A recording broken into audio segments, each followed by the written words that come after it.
사랑합니다. 쑥스럽다고 아침에 되겠습니다. 사랑합니다. 네, 생하트 나겠습니다. 것입니다. 사랑합니다. 축복합니다. 여러분, 안전불감증이라는 말을 아십니까? 안전사고에 대한 인식이 둔하거나 또 안전에 익숙해져서 사고의 위험에 대해서 별다른 느낌을 갖지 못하는 것이 바로 안전불감증입니다. 그런데 요즘 시대가 바로 그 안전불감증의 시대라고 이야기를 참으로 많이 한다는 겁니다. 왜냐하면 물론 산발적이긴 하지만 이곳저곳에서 계속해서 환자가 발생하고 있음에도 불타는 분들은 여전하고 또 아직도 개장하지 않는 해수욕장 백사장에는 여기저기 함께 모여 즐기는 청춘들이 점점 늘어나고 있기 때문입니다.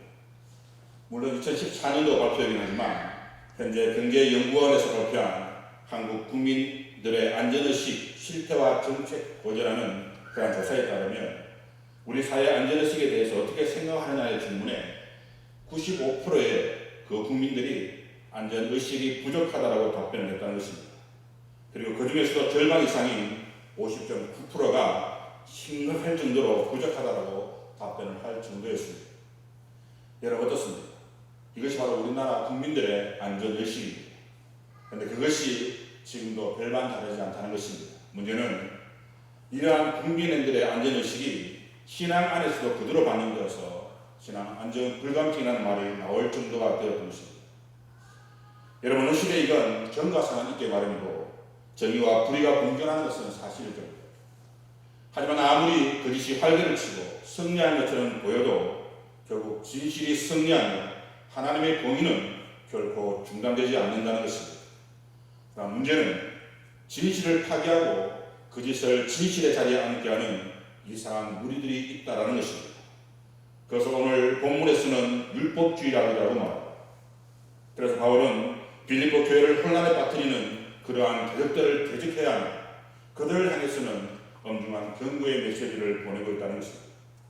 문제는 오늘날 이 시대에도 그 당시와는 다르지 않으며 여전히 진실을 파괴하고 여전히 거짓을 진실의 자리에 앉게 하는 현대판 유대주의자들이 있다는 사실입니다. 참 여러분, 이러한 시대에 우리는 어떠한 삶을 살아가야 하는 것이겠습니까? 단호히 그들을 대적하며 그들을 배척해야 한다는 것입니다. 문제는 지금의 그리스도인들의 영적 안전의식이 과연 그들을 대적하며 그들을 배척할 수 있는가 하는 것입니다. 여러분들 어떻습니까? 여러분들의 영적 안전의식은 어느 정도라고 생각하십니까?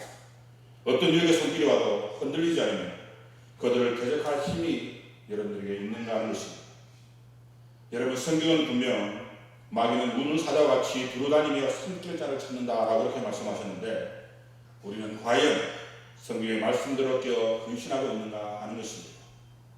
문제는 그렇지 못하다는 것입니다. 아니, 어떻게 보면 점점 더 자제력을 잃어가고 점점 더 절제력을 상실해가고 있다는 것입니다. 마치 출애굽한 이스라엘 백성들이 인내심과 절제심을 잊어버리고 금송아지를 만들어 우상을 숭배했던 것처럼 지금 우리 또한 그러한 절제력을 잊어버리고 각자의 마음에 자신들만의 우상을 만들어서 거기에 맹신해서 하나님 말씀보다 더 믿고 의지하는 경향들이 있다는 것입니다. 그래서 바울은 일찍이 그와 같은 것에 대한 예언을 하게 됐습니다. 우리 어떤 예언을 했는지 본문을 한번 찾아서 읽어보도록 하겠습니다.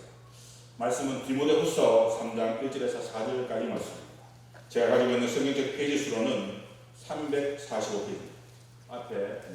앞에도 둘. 우리 한번 찾으셔서 다 같이 한번 읽어보도록 하겠습니다. 디모데후서 3장 1절에서 4절까지 말씀입니다. 함께 읽겠습니다. 시작. 너는 이것을 알라. 말세에 고통하는 때가 이를 것인데 그때는 사람들이 자기를 사랑하며 돈을 사랑하며 자랑하며 교만하며 비방하며 부모를 거역하며 감사하지 아니하며 거룩하지 아니하며 무증하며 원통함을 풀지 아니하며 모함하며 절제하지 못하며 사나우며 선한 것을 좋아하지 아니하며 배신하며 조급하며 자만하여 쾌락을 사랑하기를 하나님 사랑보다 더하며. 여러분 어떻습니까? 지금으로부터 약 1900년 전에 기록한 말씀인데 지금의 시대와 너무나 비슷하지 않습니다. 우리는 여전히 자기만을 사랑하고 돈을 사랑하고 비방하고 원통함을 풀지 못하고 모함하고 절제하지 못하고 사납고 하나님 사랑하는 것보다 세상을 더 사랑하고 있다는 것입니다. 그렇지 않은 데 있다는 것입니다. 참 여러분, 이러한 시대 과연 우리는 어떻게 해야 하는 것이겠습니까? 여전히 하나님의 은혜만을 의지하며 여전히 하나님의 사랑만을 기대면 되는 것이겠습니다.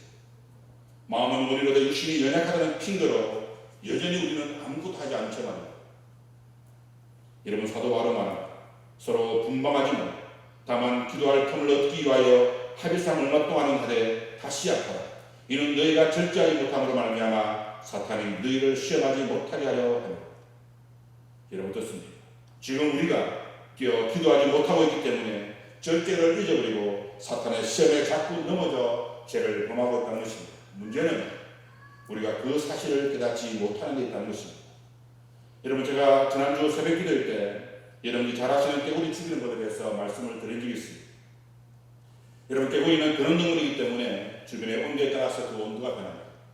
그래서 만약 뜨거운 물에 깨구리를 넣게 되면 깨구리는 금방 밖으로 튀어나가지만 찬물에 넣고 서서히 그 물을 데우게 되면 깨구리는 자신도 모르는 사이에 죽어간다는 것입니다. 문제는 이것이 우리 신앙에도 그대로 적용된다는 것입니다. 그래서 악은 한순간에 우리를 무너뜨리는 것이 아니라 서서히 우리가 알지 못하는 순간에 우리에게 다가와서 우리를 무너뜨리는 것입니다. 그래서 성도는 섰다라고 생각하는 그 순간이 넘어짐의 시작이 된다는 것입니다. 그럼 여러분, 혹 다른 사람을 만나 나는 괜찮겠지. 다른 사람의 시험에 빠져 허덕인다 할지라도 나는 말씀으로 승리할 수 있을 거야. 하지만 여러분, 우리가 늘 깨어있지 않으면 그때가 우리의 넘어짐의 시작이 되는 겁니다. 그래서 사도 바울은 지금이 기도할 때라, 지금이 바로 주님 앞에 설 때라고 말씀을 하셨던 것입니다. 그럼 여러분, 지금 기도하기 전에 그리고 지금 주님 앞에 다시 한번 호람되어 하시는 여러분의 삶이 되어주기를 소망합니다. 그런데 오늘 말씀을 보게 되면 바울은 교회를 혼란케 하는 자들을 대적하기에 앞서서 두 가지 아주 중요한 문제를 먼저 이야기하고 있다는 것입니다. 왜냐하면 이것이 되지 않으면, 이것이 이루어지지 않으면 그들을 대적할 수 없기 때문입니다. 그럼 여러분, 그처럼 중요한 두 가지가 무엇이겠습니까? 첫째는 주 안에서 기뻐하라는 것입니다. 여러분, 1절 말씀을 보게 되면 겉으로 나의 형제들아 주 안에서 기뻐하라. 너희에게 같은 말을 쓰는 것이 내게는 수고로움이 없고 너희에게는 안전합니다. 여러분 어떻습니까? 겉으로 마치 고등학생님의 훈시 같지 않습니까? 물론 지금은 제가 다닐 때처럼 운동장에 집합시켜서 훈시하는 경우는 없다고 합니다. 하지만 이곳에 앉아있는 여러분들은 아마 다들 그때를 기억하실 것입니다. 끝난 것이 아니라 이제 드디어 끝났구나라고 생각하는 그 순간에 들려오는 소리가 끝으로, 물론 저도 어릴 때는 참으로 듣기 싫은 단어 중에 하나입니다. 하지만 이제 와서 생각해보면 얼마나 안타까웠으면, 얼마나 학생들에게 책임지심이 들었으면 이제 마지막으로 다시 한번 꼭 명심할 것이 있다는 의미에서 그렇게 이야기하지 않았습니다. 그런데 지금 바울의 마음이 그러지 않았나 생각되어지는 것입니다. 그래서 다시 한번 겉으로 결론적으로 최종적으로 마지막으로 다시 한번 강조하기 위해서 이렇게 편지를 쓰고 있는 것입니다. 그런데 이 부분을 현대인 성경으로 보면 좀 더 명확하게 이해할 수 있어서 제가 이 부분을 현대인 성경으로 다시 한번 읽어드리도록 하겠습니다. 형제 여러분, 마지막으로 말합니다. 주 안에서 기뻐하십시오. 여러분들에게 같은 말을 쓰는 것이 내게는 귀찮은 일이 아닙니다. 이렇게 하는 것이 오히려 여러분들에게 안전합니다. 여러분, 이제 마지막으로 말한다는 겁니다. 그리고 주 안에서 기뻐하라는 것입니다. 네, 여러분, 사실 어떻게 보면 육체를 신뢰하는 율법주의자들과 반도덕주의자들에 대한 경고의 메시지를 보내는 이 시점에서 이렇게 이야기한다는 것은 어떤 면에서는 잘 어울리지 않는 그러한 말씀처럼 보이기도 합니다. 하지만 이 기뻐하라는 국면은 본 서신의 핵심이자 여기서 말하는 이 말의 중심은 그리스도인으로 살아가는 동안에 모든 것을 다 잃어버릴 수도 있지만 그리스도만은 결코 잊지 않겠다라는 그러한 깊은 의미가 들어있는 말씀이라는 겁니다. 그래서 여러분, 그리스도인들은 모든 것을 다 잃어버릴 수 있습니다. 가까운 사람을 잃어버릴 수도 있고 아끼던 재물을 잃어버릴 수도 있습니다. 그리고 자신만만했던 건강도 잃어버릴 수 있고 가장 가까운 친구도 잃어버릴 수 있습니다. 하지만 그리스도만은 결코 잊지 않는다는 겁니다. 그래서 바울은 이 기쁨이 참 기쁨이라고 우리에게 말씀을 하고 있는 것입니다. 요한복음 16장 22절에 보면 이렇게 적혀져 있습니다. 지금은 너희가 근심하라. 내가 다시 너희를 보리니 너희 마음이 기쁠 것이요 너희 기쁨을 빼앗을 자가 없으리라. 여러분, 지금은 근심할 수 있습니다. 지금은 너무나 고통스러울 수 있습니다. 하지만 주님의 말씀으로 말미암아 우리가 갖게 될 이 기쁨은 세상 그 누구도 빼앗을 수 없다는 것입니다. 그것을 바울은 자신의 체험을 통해서 알고 있었던 것입니다. 40에 하나가만 매를 5번이나 맞으면서도 돌에 맞아 죽을 뻔하였어도 감옥에 갇혀서 내일을 알 수 없음에도 그는 예수를 통해서 기뻐하였다는 것입니다. 그래서 그것을 빌립보교의 교인들에게 역설하였던 것입니다. 세상 그 누구도 우리의 기쁨을 빼앗아갈 수 없다고 말합니다. 여러분들은 지세나 사랑해라는 책의 저자인 이재선 씨에 대해서 잘 아실 겁니다. 그는 누구보다도 건강하게 살았습니다. 그리고 신앙생활도 누구보다 열심히 했습니다. 그런데 2000년 7월 30일 오빠 차로 귀가하던 도중에 음주운전을 하던 차가 낸 7중 추돌사고로 전신 55%의 3도 중화상을 입고 살감옥에 나오는 전형이에요. 그래서 어르신조차도 치료를 포기할 만큼 처참한 상태가 되어버렸습니다. 하지만 지선 씨는 7개월의 기간과 30분이 넘는 고통스러운 수술과 재활 치료를 통해서 코와 이마, 볼에 새살이 돋아나는 기적을 경험하면서 비록 가족들조차도 알아보지 못하는 낯선 얼굴이 되었지만 또한 엄지손가락을 제외한 8개의 손가락 한마디씩을 다 절단하고 상급 장애 진단을 받았지만 그녀는 지금의 삶에 만족을 한다는 것입니다.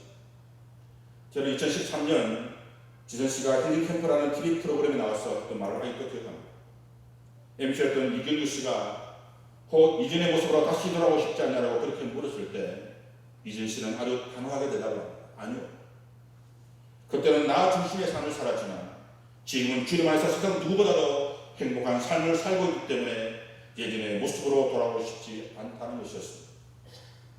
여러분, 주님 안에서 누리는 기쁨은 세상 그 무엇과도 바꿀 수가 없습니다.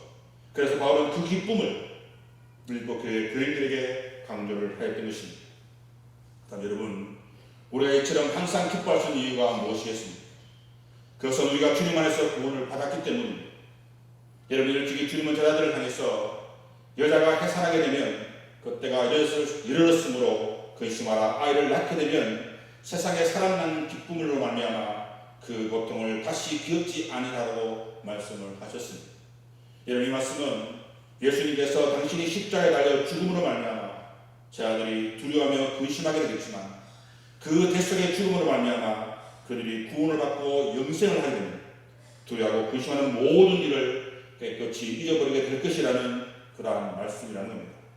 다시 말해 구원의 기쁨은 과거의 모든 두려움과 걱정과 근심하는 모든 것을 깨끗이 잊게 만들 만큼 놀라운 은혜라는 것입니다. 그래서 여러분, 우리는 본래 삶마다 마땅히 죽을 사람들이었고 죽을 날만 기다렸던 사람들이었습니다. 그런데 그런 우리를 예수님께서 친히 십자가에 주심으로 우리로 그 죽음의 자리에서 벗어나게 했을 뿐만이 아니라 하나님의 자녀가 되게 하셨고 영원한 천국까지 약속해 주셨다는 것입니다. 그러니 우리가 어떻게 기뻐하지 않을 수 있겠습니까? 그리고 두 번째는 우리가 하나님의 사랑을 받는 존재가 되었기 때문입니다. 여러분, 요한복음 16장 27절에 보면 이는 너희가 나를 사랑하고 또 내가 하나님께로부터 온 줄을 믿음으로 하나님께서 친히 너희를 사랑하십니다 라고 말합니다. 여러분, 이제 하나님께서 우리를 친히 사랑하신다는 것입니다. 그리고 거기에 대해서 하나님께서는 우리가 주님의 이름으로 무엇이든지 구하기만 하면 주시겠다고 약속까지 해 주셨다는 것입니다. 그러니 우리가 어떻게 기뻐하지 않을 수 있겠습니까? 근데 문제는 오늘날 많은 믿음의 성도들이 이와 같이 하나님의 넘치는 축복을 받았음에도 불구하고 여전히 기뻐하지 못하고 걱정과 근심 가운데 살아가고 있다는 것입니다. 마치 아버지의 사랑을 깨닫지 못하고 아버지의 유산을 상속받아 세상 가운데 살아 결국 돼지 먹이나 엿보는 시세가 되었던 상자처럼 말입니다. 여러분, 아버지는 이미 그 자식을 위해서 넘치는 은혜와 축복을 준비하고 있는데 그래서 돌아오기만 하면 얼마든지 아들로서 새로운 삶을 살 수 있는데 하지만 그러한 아버지의 사랑을 깨닫지 못함으로 늘 고통과 근심 속에 살아가고 있으니 얼마나 안타까운 일이겠습니까? 여러분들은 어떻습니까? 교회는 나오고 예배는 드리고 있지만 여전히 마음은 원래도 육신이 연약함으로 하나님의 사랑을 깨닫지 못하고 염려와 걱정 가운데 살고 있지는 않습니다. 그렇다면 여러분, 이제 망설이지 말고 주님 품으로 돌아가는 여러분의 삶이 되기를 원합니다. 그리고 그렇게 할 때 세상 그 무엇과도 바꿀 수 없는 엄청난 기쁨을 누리게 될 것입니다. 그러면 여러분 꼭 주님 품으로 돌아가시는 여러분의 삶이 되어지기를 소망합니다. 그리고 세 번째는 주님이 세상을 이기셨기 때문입니다. 여러분 요한복음 16장 38절에 보면 예수님께서 제자들을 향해서 이렇게 말씀을 하셨습니다. 이것을 너희에게 이르는 것은 너희로 내 안에 평안을 누리게 하려 합니다. 세상에서는 너희가 환난을 당하나 담대하라 내가 세상을 이겼노라. 여러분 예수님께서 세상을 이기셨습니다. 그리고 이제 예수 그리스도를 믿는 여러분들도 세상을 이기게 될 겁니다. 그러므로 환난을 두려워하지 마시기 바랍니다. 세상이 아무리 우리를 향해 우는 사자처럼 모르는 그릴지라도 또한 우리를 산길 보듯이 겁을 줄지라도 절대 두려워하거나 무서워하지 않기를 원합니다. 왜냐하면 우리가 치르는 전쟁은 마치 2002년도 월드컵을 다시 보는 것처럼 전혀 염려와 걱정이 없는 이미 승리한 전쟁이기 때문입니다. 그러므로 절대 never 오직 승리하신 주님만을 바라보므로 항상 기뻐하시는 여러분의 삶이 되어지기를 소망합니다. 그리고 바울이 유대 율법주의자들을 대적하기 앞서서 두 번째 중요하다고 강조하는 것이 무엇인지 아십니까? 그것 또한 주 안에서 기뻐하라는 것입니다. 여러분 무엇을 말하는지 아시겠습니까? 오늘 말씀을 보게 되면 바울은 너희에게 같은 말을 쓴다라고 말합니다. 다시 말해 바울은 주 안에서 기뻐하라는 말을 반복해서 쓰고 있다는 것입니다. 여러분 바울의 편지를 분석해보면 분명한 공통점 한 가지를 발견할 수가 있습니다. 그것은 주 안에서 기뻐하라는 겁니다. 그리고 감사하라는 것입니다. 그리고 행복하라는 것입니다. 다시 말해 한 번만 말하고 끝나는 것이 아니라 계속해서 반복하고 반복적으로 말씀하고 있다는 것입니다. 여러분 바울의 서신은 주 48년부터 64년까지 약 16년간 거쳐서 계속 쓰여졌습니다. 하지만 성경 가운데 바울의 서신으로 확인된 것은 13권에 불과합니다. 그런데 그 내용을 보게 되면 계속적으로 반복되고 쓰고 또 쓰고 여전히 하고 싶은 말이 있다는 겁니다. 그것이 바로 주 안에서 기뻐하라는 것입니다.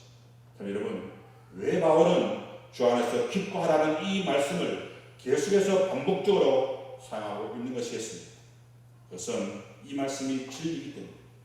이 말씀이 하나님께서 우리를 향하신 그러한 뜻이기 때문입니다. 그래서 그 중요한 율법주의자들을 대적하는 일에 앞서서 다시 한번 우리에게 강조하고 있는 겁니다. 항상 기뻐하라, 쉬지 말고 기도하라, 범사에 감사하라. 이는 그리스도 예수 안에서 너희를 향하신 하나님의 뜻입니다. 그럼 여러분 우리는 이 사실을 늘 기억하고 기쁨이 충만한 그러한 삶을 살아가야 할 것입니다. 문제는 이러한 기쁨을 파괴하는 세력이 우리에게 있다는 것입니다. 그래서 그러한 세력을 주의하고 경계하지 않으면 안 된다고 말씀하고 있다는 것입니다. 그럼 여러분 그러한 세력이 어떤 세력입니까? 2절 말씀을 보게 되면 개들을 삼가고 해악하는 자들을 삼가고 몸을 상하게 하는 일을 삼가라고 말합니다. 먼저 개들을 삼가라는 것입니다. 여러분 지금에게는 사람에게 사랑받는 동물 중에 하나입니다. 물론 아직까지 우리나라에서는 한쪽에서는 식용으로 사용하기는 하지만 애완동물로는 지금은 애완동물이라 하지 않고 반려동물이라 해야 맞는 표현이라고 합니다. 어찌되었든 사람이 가장 가까이 두고 기르는 동물 중에 하나 바로 개입니다. 그런데 예수님 당시의 개는 그렇게 사랑받는 개들이 아니었다는 것입니다. 왜냐하면 그 당시의 개들은 떠돌아다녔고 떼를 지어다녔고 서로의 동을 뒤지며 배를 치르고 통행하는 사람들의 어리는거리는 돌길을 말하기 때문입니다. 그래서 성경은 가장 최하의 사람들을 비하여 빗대어 말할 때 꼭 개를 가르쳐 말하기도 했습니다. 그리고 신명기 23장에 보게 되면 율법에서 개의 가치는 그 당시에 창고의 가치와 같았고 그 어느 것 하나라도 하나님께 드릴 수 없다라고 명시되어 있다는 것입니다. 그리고 계시록 22장에서도 거룩한 성 밖으로 쫓겨난 자를 비유할 때도 개로 비유했을 정도입니다. 그리고 주 1세기 그 당시에 유대인들은 자기들을 가르쳐서 하나님의 선택받은 민족이라는 우월감을 가지고 이방 사람들을 개로 여기며 사람 취급도 하지 않았습니다. 어느 정도였는가 하면 탈무드에 보게 되면 옛날 유태인 남자들이 아침에 일어나서 하나님께 세 가지 감사의 기도를 드렸다고 합니다. 그런데 그중 첫 번째 기도가 하나님, 내가 이방인이 아니라 유태인으로 태어난 것에 감사합니다라는 기도였다는 겁니다. 그만큼 걔는 상종할 가치조차 없는 그러한 것이었다는 겁니다. 그런데 바울은 율법주의자들이 바로 그와 같은 자들이라고 말하고 있는 것입니다. 여러분, 여기에 말하는 율법주의자들은 초기에 복음을 맹공격했던 단체들 가운데 하나로 그들은 옳게 되기 위해서는 이방인들도 구약의 어떤 의식을, 특별히 할례와 같은 의식을 행해야 한다고 주장을 했습니다. 문제는 그 당시에 율법주의자들은 교회 안에서 대부분 사람들에게 진짜 신자로 인정을 받고 있었다는 것입니다. 예를 들어 갈라디아 교회에서는 이방인들이 음식을 먹다가도 그들이 들어오게 되면 그 자리에서 그들을 피해 물러갈 정도였다고 합니다. 그러나 정작 그들은 교회에서 복음의 명료성을 훼손하고 복음을 심각하게 더럽혔으며 이방 신자들을 혼란에 빠뜨렸다는 겁니다. 그 혼란의 원인을 간략하게 요약해보면 이렇습니다. 예를 들어 바울은 누구든지 복음을 듣고 그리스도를 믿으면 하나님께서 옳다함을 받고 그 다음에 하나님의 율법을 지킬 준비를 한다라고 말합니다. 하지만 율법주의자들은 누군가가 복음을 듣고 하나님을 믿게 되면 최선을 다해서 율법을 지켜야만이 하나님께 옳다함을 받게 될 것이라고 이야기했다는 것입니다. 여러분 어떻습니까? 여러분들이 이 둘의 차이를 아시겠습니까?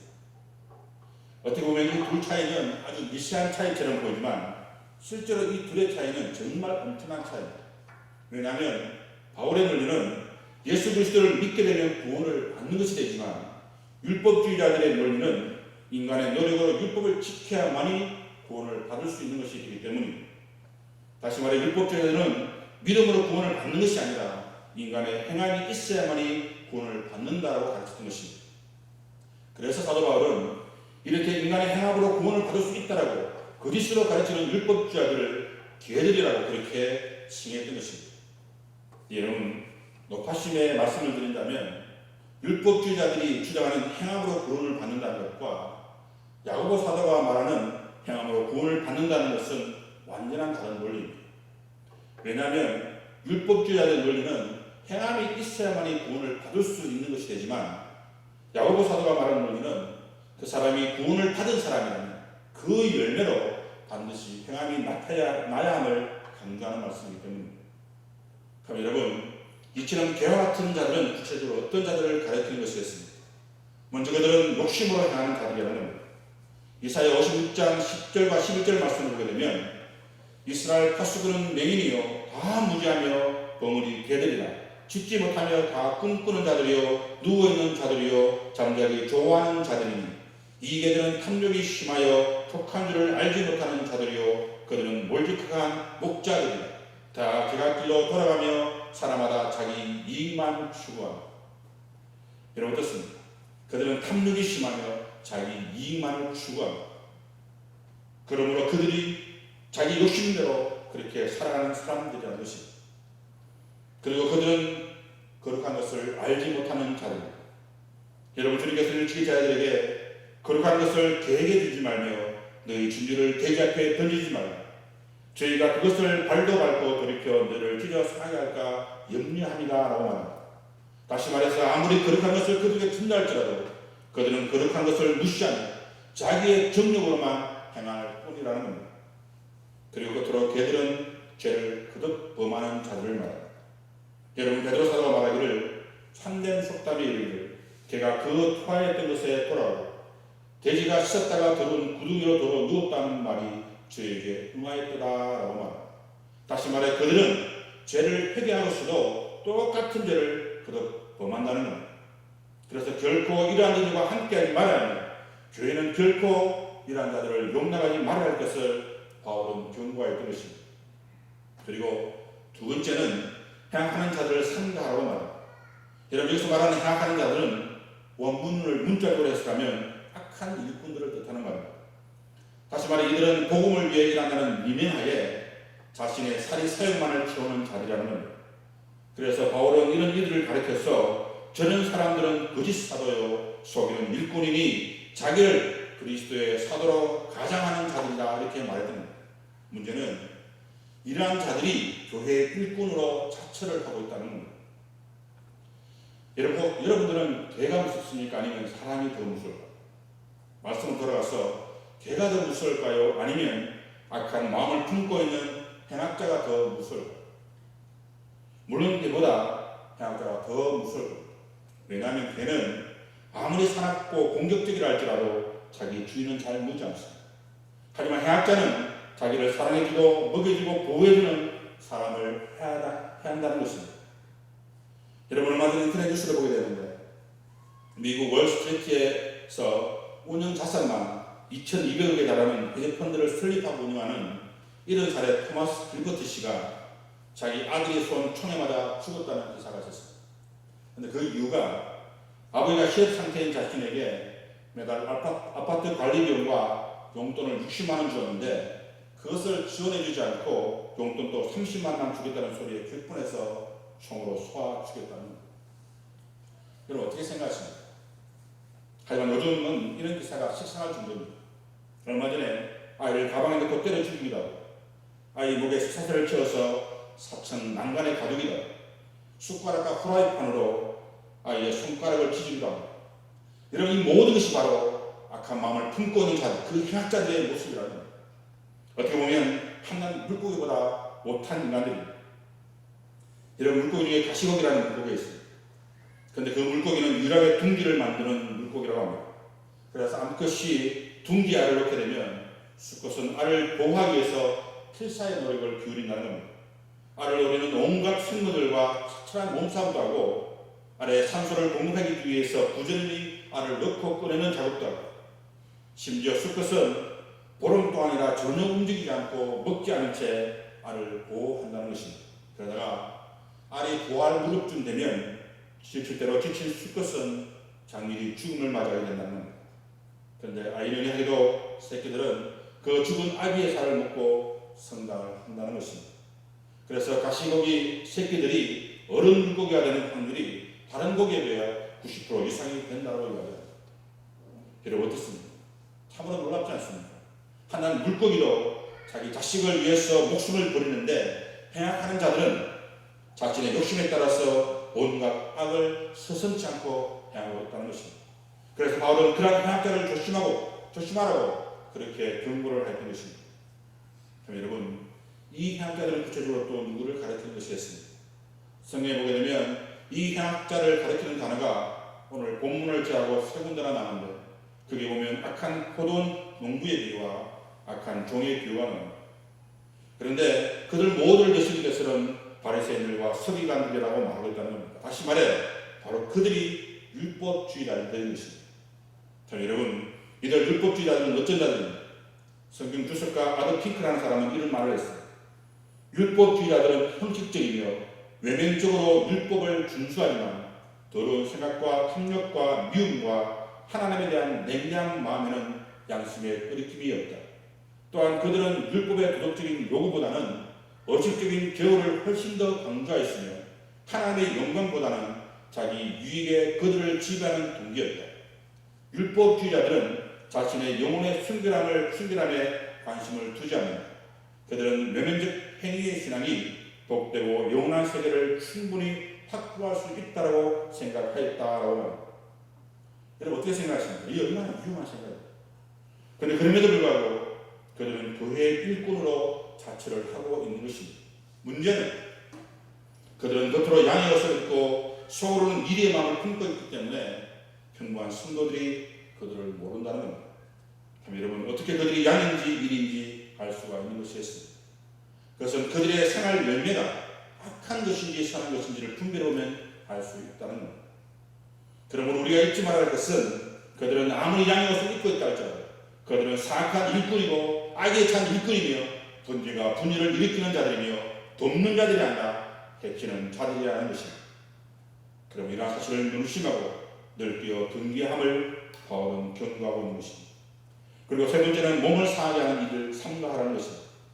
여러분 그 당시 율법주의자들이 자랑하고 삼았던 것이 자기들만이 하나님으로부터 택함받은 선민 사상과 그리고 하나님께 받은 율법과 할례였습니다.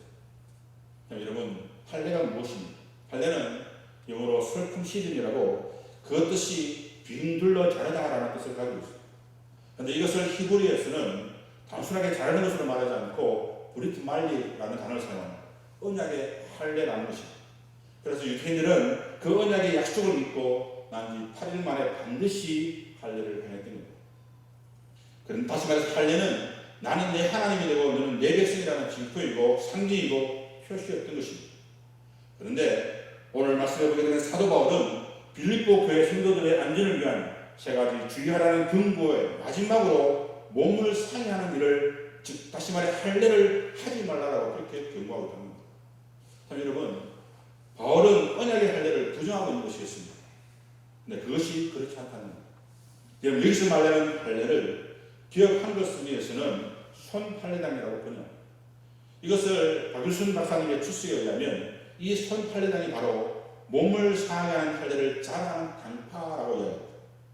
문제는 구약에서 말하는 언약의 할례와 이들이 말하는 할례가 다르다는 겁니다.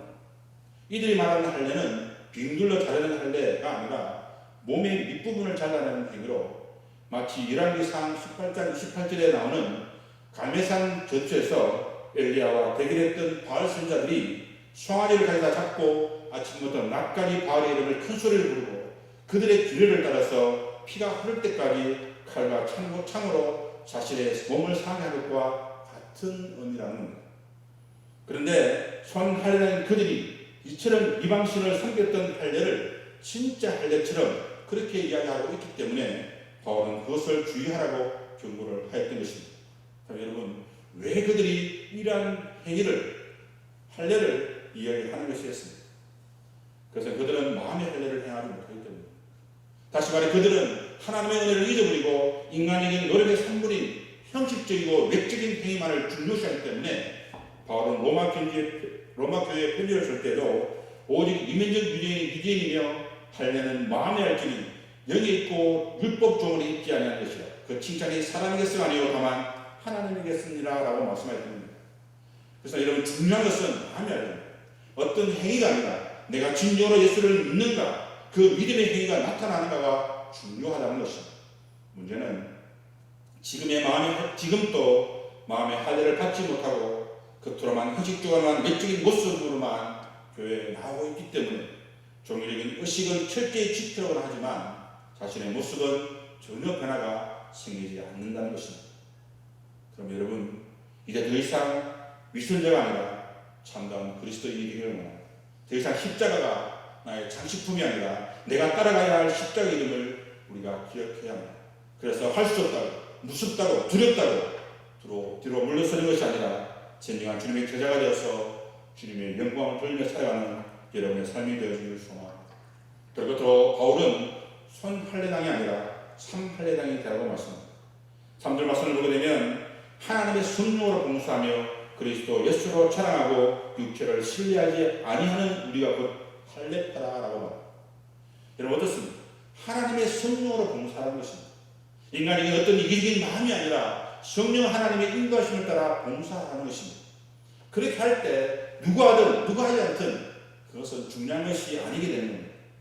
여러분, 우리가 하나님을 일을 할 때 얼마나 속상한 일이 많습니다. 남들은 하지 않는데 나 혼자 모든 것을 다 하는 것처럼 느껴지기도 하고, 다른 사람들은 그저 떨어지는 밥만 받아 먹으라는 것처럼 그렇게 보이기도 합니다. 여러분, 그것이 뭐 그리 중요한 것이겠습니까? 왜냐하면 우리의 수고는 이 땅을 위한 수고가 아닙니다. 우리가 하는 것은 지금 주님께서 다 지켜보고 계시기 때문입니다. 그럼 여러분, 남들이 몰라준대도 속상해하지 마시고 우리의 수고를 하시는 주님만 바라보는 여러분의 삶이 되어주길 원합니다. 보십시오. 두 번째가 바로 예수로 자랑하라는 겁니다. 여러분, 우리의 자랑은 예수뿐입니다. 예수 외에 우리가 자랑할 것이 무엇이겠습니까? 그런데 손할례당은 자신의 의, 자신의 수고로움을 자랑했다는 것입니다. 그러니 속상하고 마음에 들지 않으면 다투고 싸우고 교회를 분열되게 합니다. 여러분, 우리의 의는 자랑거리가 아니라 주님 앞에 드리는 헌신일 뿐입니다. 그러므로 나를 드러내지 말고 오른손이 하는 일을 왼손이 모르게 할대로 정말 감추고 또 감추어서 주님께만 칭찬받는 그런 여러분의 삶이 되어야 하겠습니다. 그리고 끝으로 육체를 신뢰하지 말아라고 그렇게 말씀하고 있습니다. 여러분, 육체를 신뢰한다는 말이 무엇입니까? 하나님보다 자신을 더 믿는다는 겁니다. 그래서 자신의 자존심, 자신의 자아를 끊지 않습니다. 그것이 꺾이는 것이 너무나 힘듭니다. 하지만 여러분, 내가 살아있으면 결코 내 속에 하나님이 들어올 수 없습니다. 내가 살아있으면 하나님께서 결코 내 속에서 역사하지 않으신다는 사실입니다.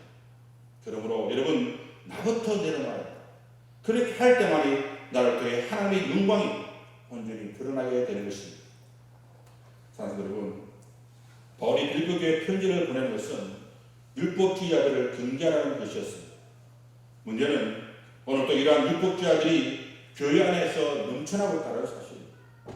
그래서 자신만의 내가복음을 만들어서 하나님 말씀보다 자신이 먼저이고 하나님 말씀보다 자신의 행위와 자신의 형식이 더 먼저가 되고 하나님의 능력보다 자신의 능력을 더 믿고 있다는 사실입니다. 하지만 여러분, 참 할례란 결코 그렇지 않습니다. 왜냐하면 그들은 자신이 아닌 오직 하나님의 성령의 능력으로 봉사하기 때문입니다. 그들은 오직 예수만 자랑하며 오직 예수만을 신뢰하기 때문입니다. 그럼 여러분, 여러분들이 이 시대에 참 할례당이 되기를 원합니다. 그래서 누가 뭐래도, 남들이 아무리 뭐래도, 또 남들이 나를 아무리 몰라도 오직 주님만을 의지하며 날마다 감사와 기쁨이 충만한 삶을 살아가는 여러분의 삶들이 다 되어지길 주님 이름으로 축원해 드립니다. 기도하시겠습니다.